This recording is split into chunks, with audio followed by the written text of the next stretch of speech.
This week, Belle's Hells deal with the fallout of their fallen comrade, take to the skies, and have another run-in with Ruidus.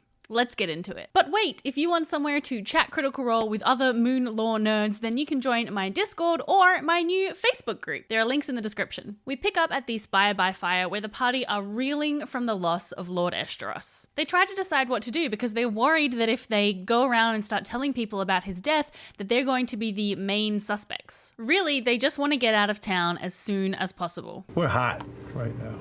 There's heat. Imogen, reflecting on the events that led to this tragedy, feels responsible and guilt for Esteros' death. We're the legacy. We are not what killed that man. We are the thing he set in motion to make sure it mattered as little as possible. We are his eventual victory. We are his revenge. We are all these things. We are not the cause. I'll be his revenge. I have no doubt.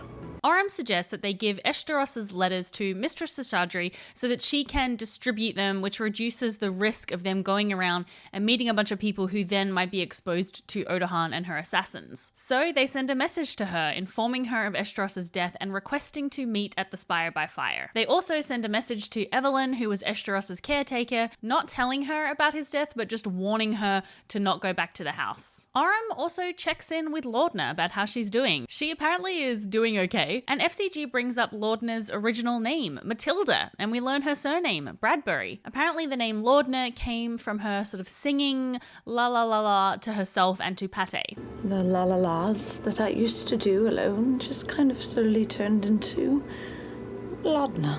Oh, well, that's nice. Mm-hmm. Hold the door. Hold the door. Hold the door. La la la.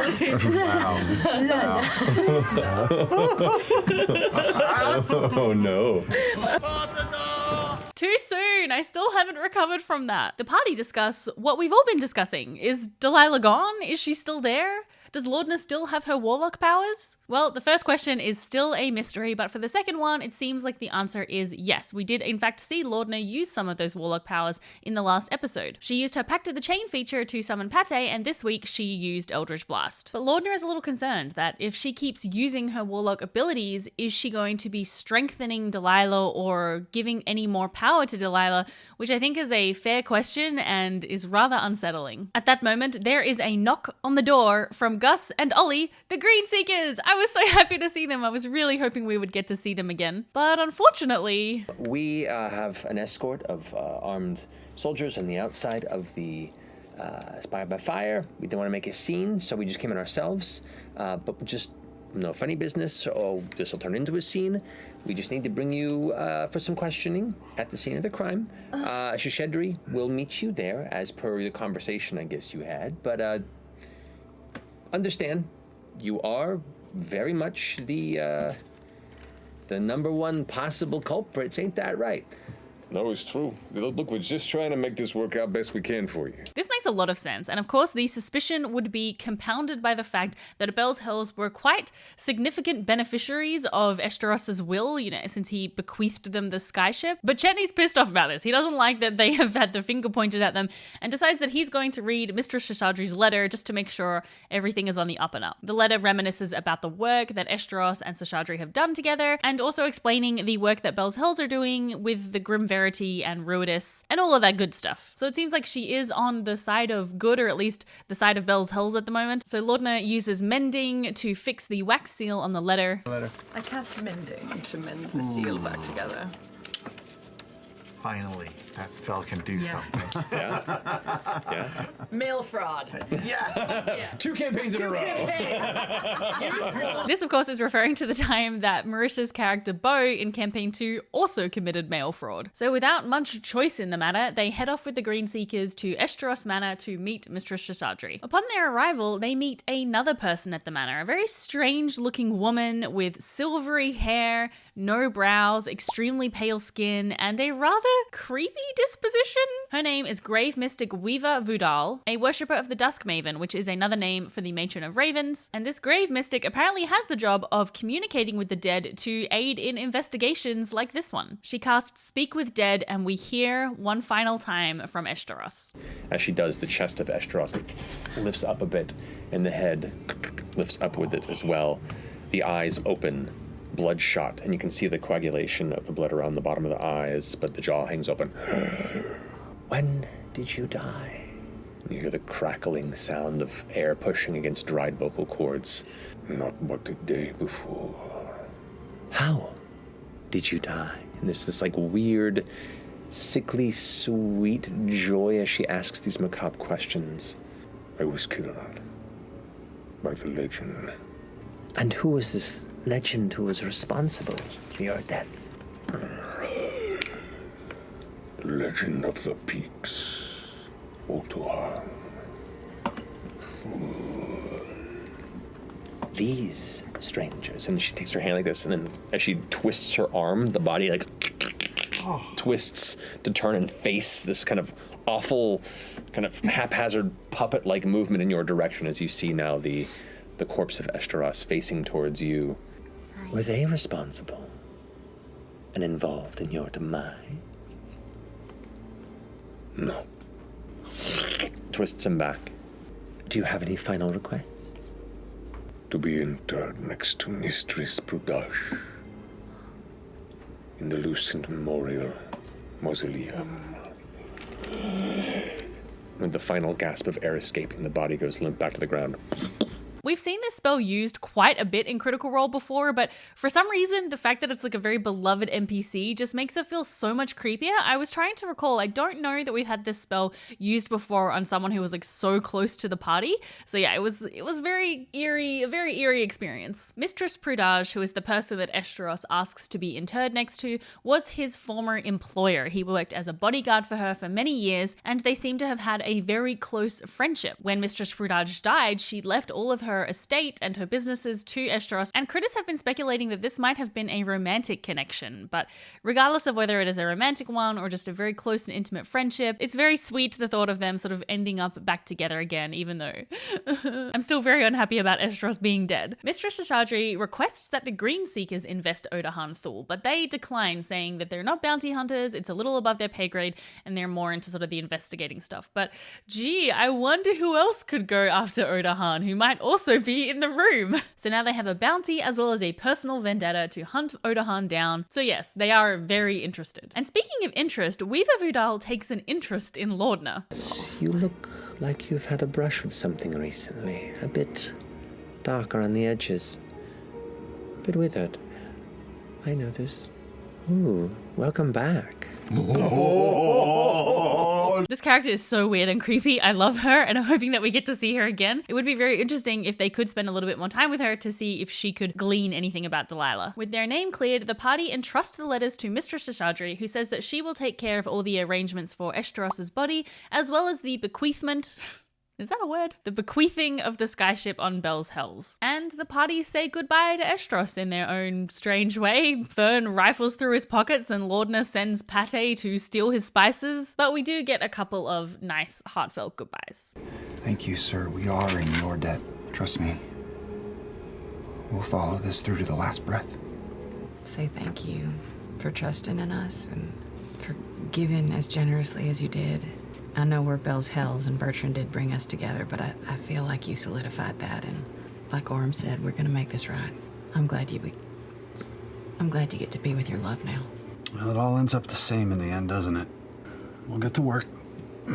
They decide to head to the Soot and Swill instead of going back to the Spire by Fire because they don't trust that that whole sort of armed escort turning up there would go unnoticed. And they discuss the toxin that Odahan used, which prevents people from being revived from coming back. FCG examines the blood on Eshtaros's cane and the toxin within it, and even with a natural 20, cannot discern anything about it. And the party theorize that maybe that is because it is related to Ruidus. Ooh. He also identifies that the cane turns into a magical scythe, which gets given to Chetney. Chetney asks the question that has been on my mind for so long: why did the assassins attack the Ereshari? Why did they target Keyleth? if they did target Keyleth. I mean, we've talked in the past in these videos about how the target might have actually been Will or somebody else at the Ereshari. Orym is not really sure, but having sort of worked as a guard, has overheard a lot of conversations and heard that Keyleth talked quite often to the Derolos about ley lines. So ley lines are these magical lines that cross Exandria and are sort of suffused with magic, and they have played a quite important role in Critical Role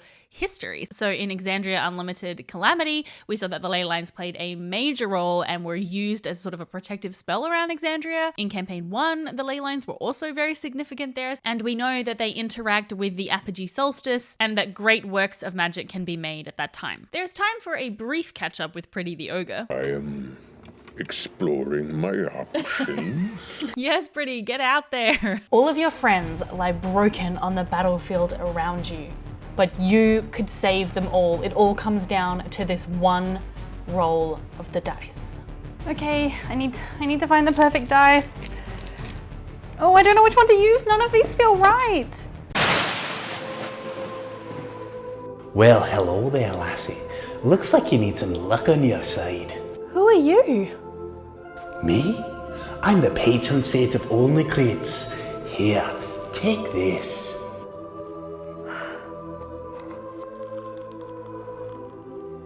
Let's give it a go.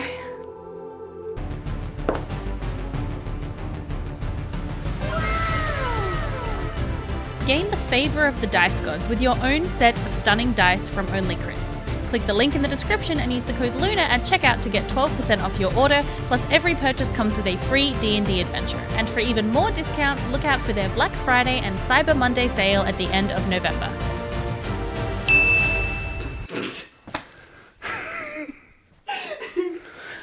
And should I do like a little bye now?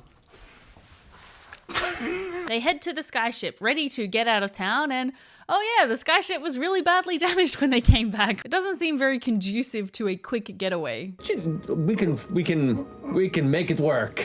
So the party are planning to follow up the Ruidus storyline in Eos, which is about an 11 days travel away by skyship.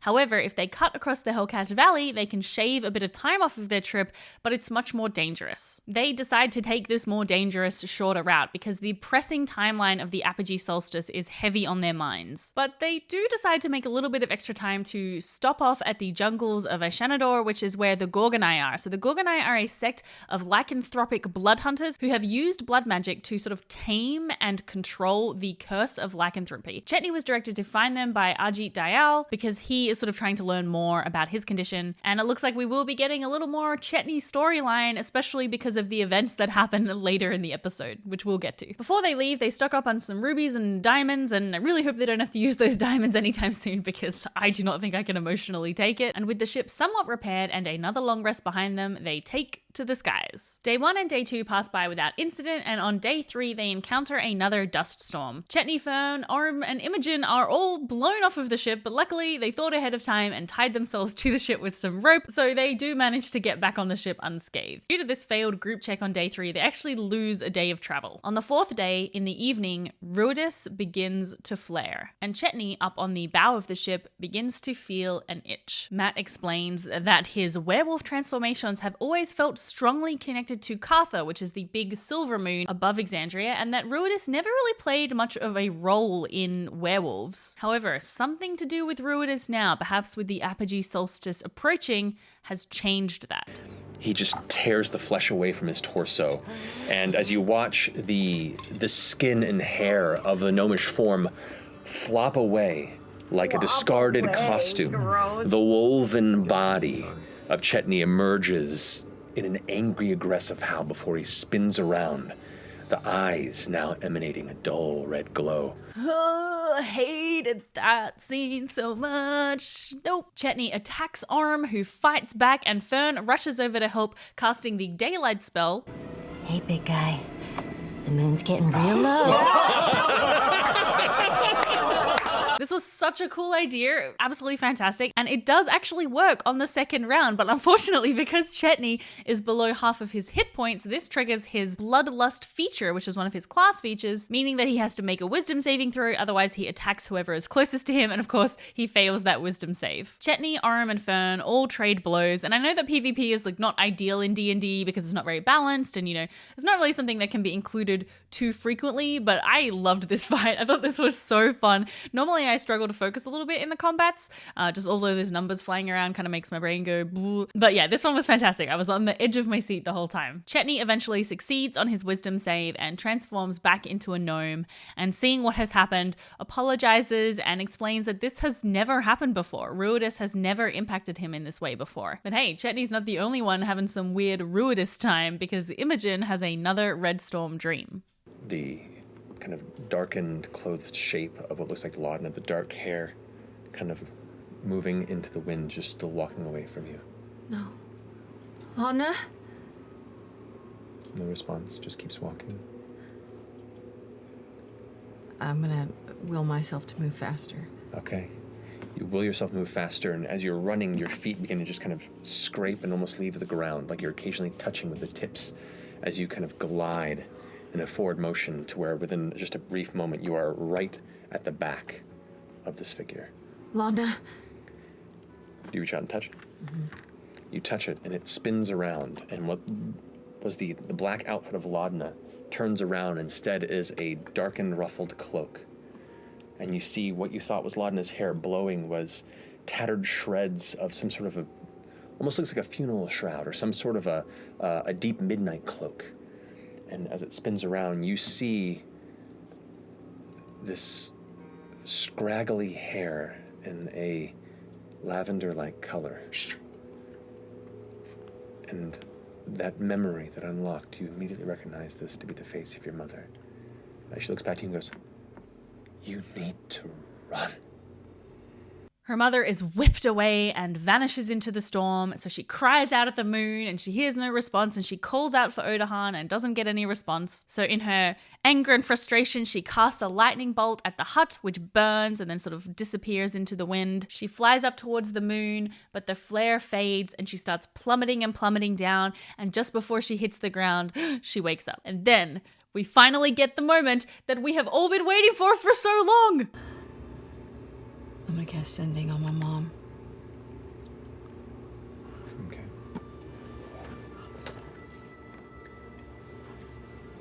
Are you there?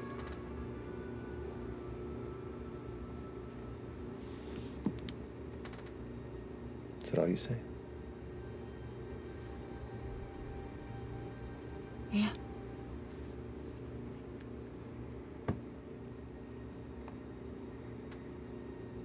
Imogen? And that's where it ends, and I take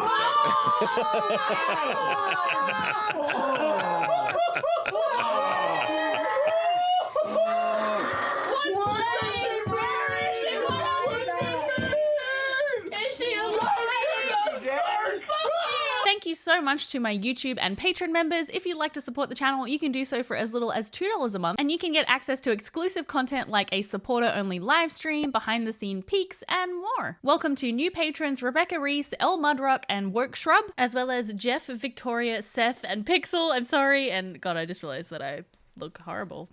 And a special thank you to Yasha, Admiral, Tony, Mark, Gemini, Chad, and Rob. This was such a great episode. I feel like there was so many juicy bits of lore. We had a few things tied up, and I'm really excited to see where this Ruidus storyline takes us and what we're going to learn both with Chetney, with the Gorgonite, and in EOS. One thing that I am really feeling, though, is I really feel like we could do with some downtime. I don't know if it is just this campaign in particular feels like it has a faster pace, but it feels like for a long time we haven't really had any time for the characters to just sort of sit and breathe and take some time to chat to each other. Like, all of the conversations have been very serious, which completely makes sense given the current events. But, you know, we haven't really had, like, you know, a what the fuck is up with that kind of session in a little while, or those kind of small bonding moments with characters that are not necessarily serious backstory moments, but are just sort of like silly little explorations of their characters. And, you know, there's just not been as much time for shenanigans. It's particularly struck me because I have been rewatching campaign 1 for reasons reasons that will become apparent in a couple of days if you want to subscribe, and then maybe you'll see what I'm talking about. Like, I feel like campaign 1, what I've watched so far, it's just like so much time for shenanigans and mishaps and silly moments, and we just haven't had as much time of that in campaign 3. And I wonder if that's because we have been missing 1 week every month of a Critical Role episode, which I wholeheartedly support. I think it's a very smart idea to prevent burnout. But what that means is that if this campaign runs for sort of roughly 2 to 3 years, which is what we saw with previous campaigns, of course, campaign 2 had all the big break with the pandemic, but if we look at 2 to 3 years, we're still going to get a shorter campaign because we are missing that 1 week every month. So I wonder if they're purposefully keeping a little bit more of a cracking pace because they're aware that the content time is going to be shorter for this campaign than previous campaigns. We did see a similar sort of cracking pace to this in the latter half of campaign 2, where the party were exploring a really cool and interesting location, but because they had a very pressing deadline, we didn't actually get that much time to explore it. They sort of had to race through everything. But yes, I don't know. Those are just some thoughts. I'm curious to know what you think about the pacing. Do you feel like it's been a faster pace or a slower pace? I know that the campaign did get some criticism in the early days of being a bit slower pace, which really surprised me because I felt like they have really been they hit the ground running and haven't stopped since. And one last thing I want to talk about before we wrap up is Ashton. So this is going to be some spoilers for Four-Sided Dive, but there was this moment in that episode where they were talking about Ashton, and Marisha turned to Taliesin and said, "So what's going on? Are you an Asimar?" And Ashton said, "Yes, well, it's complicated." And I was like, wait, what? An Asimar? Because Asimar had not been on my radar in the slightest. So anyway, I made a TikTok about it and I got some great responses with some people explaining, because what happened is that during the scene where we had all of the visions after Imogen had unleashed her powers, during Ashton's scene, Matt described his mother as being strong and saintly, and Laura turned to Marisha and mouthed Asimar. So apparently the Twitch chat was going like wild and being like, "Ooh, Ashton's an Asimar, Ashton's an Asimar." But I like completely missed that. So here's the clip. You do not hear. Your elven father shouts orders without sound, pointing about excitedly. You look back to your saintly, strong mother, the fear within you growing with the tension in the air, but she touches your shoulder and kisses your head. But yes, so that was a very interesting little lore drop from Four-Sided Dive. Of course, we still don't know exactly how Ashton turned from, potentially an Asimar into a Genasi. It was most likely the result of this sort of cataclysmic elemental event that happened in the Hashari cult village. So thank you, Taliesin, for that interesting backstory tidbit. Thank you so much to Only Crits for sponsoring this video. Make sure you keep your eyes peeled for their Black Friday and Cyber Monday sales. And until next time, bye! Free time is Ruidus. Rudician. Gotta make a call. Oh. God. Hot moon. I am curious. 69. Gotta make a call right now. Find out what's going on. Oh. But you do. Hello? It's even a red phone. Well played, Sam. I like that.